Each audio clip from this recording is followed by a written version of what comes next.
नमस्कार दोस्तों, एक बार फिर से स्वागत है संसारिक जीवन में। तो दोस्तों, हम इंसानों में सभी के घर में ये मनोकामना होती है कि हमारा घर संकटों से बचे, हमारे घर में कलश न आए, बीमारी दूर रहे और हमारा घर धन और धनवान बन जाए। लेकिन हम मनुष्यों के अपनी ही गलतियों के कारण हमारे घर में सुख शांति और विपत्ति उत्पन्न होती है। तो दोस्तों, जिस घर का स्त्री या आदमी के मन में और विचार में कलश से हो, वह घर हमेशा विपत्तियों में घिरी रहती है। तो आइए एक कथा से हम जानते हैं कि जिस घर में प्रेम होता है वहाँ सफलता के साथ धन का आगमन होता है और हम अपने मन से ही प्रेम का भाव ला सकते हैं। और जिस घर में आदमी सफलता पाना चाहता है उस घर में हमेशा प्रेम का भाव होना चाहिए। घर के स्त्री और परिवार के सभी व्यक्ति के मेल जोल से ही घर में प्रेम का भाव उत्पन्न होता है।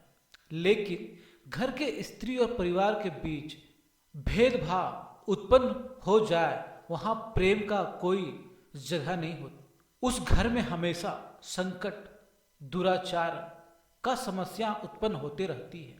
तो दोस्तों, प्रेम से धन सफलता का आगमन कैसे होता है? दोस्तों, एक कथा बहुत पुराने सालों की है। एक गांव में एक छोटा सा परिवार रहता था। उस परिवार के लोग आपस में बड़े मेल जोल से रहते थे, लेकिन परिवार के धन प्राप्ति के लिए लोग मेहनत भी खूब विश्वास के साथ करते थे। एक दिन उस गांव में 3 संत भ्रमण कर रहे थे। वे तीनों संत भ्रमण करके ही और भिक्षा मांगकर ही अपना जीवन यापन करते थे। जब वे संत गांव में भ्रमण कर रहे थे, तब उस घर की एक महिला ने संतों को देखा। बोली, बाबा, आप मेरे घर आओ और भोजन करके यहाँ से जाना। तब एक संत ने कहा, आपके पति अभी घर में हैं? महिला बोली, नहीं बाबा, मेरे पति और बच्चे अभी घर में नहीं, अभी घर में अकेली हूँ। ये बात सुनकर संत बोला, जब आपके पति और बच्चे आ जाए, हमें खाने के लिए अपने घर आमंत्रण करना। महिला सोच में पड़ गई और बोली, बाबा, ऐसा क्यों बोल रहे हो? बोला, जब आपके पति और बच्चे आएंगे और हम तीनों संत आपके घर भोजन करने आएंगे, तब इसका उत्तर दूंगा। महिला चिंता में पड़ गई। आखिर संत ऐसा क्यों बोला? दोस्तों, ऐसा तो आपने अक्सर अपने बड़े बुजुर्गों से सुना ही होगा कि स्त्री की बातें पेट में नहीं पचता। ठीक वही हुआ। स्त्री चिंता में तब तक थी जब तक कि उसके पति और बच्चे घर ना आ गए।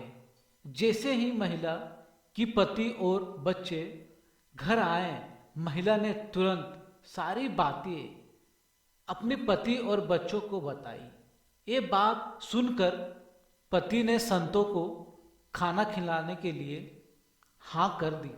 दूसरे दिन जब संत लोग भ्रमण कर रहे थे, तब महिला ने संतों को बुला लिया। तब संतों ने महिला से कहा, हम तीनों संत एक साथ किसी के घर खाना नहीं खाते। फिर महिला ने पूछा, बाबा, ऐसा क्यों? तब संत ने महिला से कहा कि हमारा नाम धन, सफलता, प्रेम है। अपने पति और बच्चों से पूछकर बताओ कि हम तीनों में से किसे खाना पर बुलाना चाहते हो। फिर महिला ये बात सुनकर अपने पति और बच्चों से पूछने घर के अंदर गई। पति ने कहा, हमें धन को अपने घर बुलाना चाहिए। धन को बुलाने से हमें धन की लाभ होगी। तब महिला ने कहा, नहीं, सफलता को बुलाना चाहिए। इससे हर काम में सफलता मिलेगी। वहीं पर बच्चों ने कहा, प्रेम को बुलाना चाहिए, प्रेम से बढ़कर दुनिया में कुछ भी नहीं। पति और महिला ने अंततः अपने बच्चों की बात मान ली और प्रेम के लिए घर के सभी परिवारों में हामी हो गई। महिला बाहर गई और प्रेम संत को भोजन के लिए आमंत्रित किया। प्रेम नाम का संत महिला के साथ घर प्रवेश करने लगा। तभी दोनों संत भी साथ में घर प्रवेश करने लगे। यह देखकर महिला सोचने लगी, ये क्या है?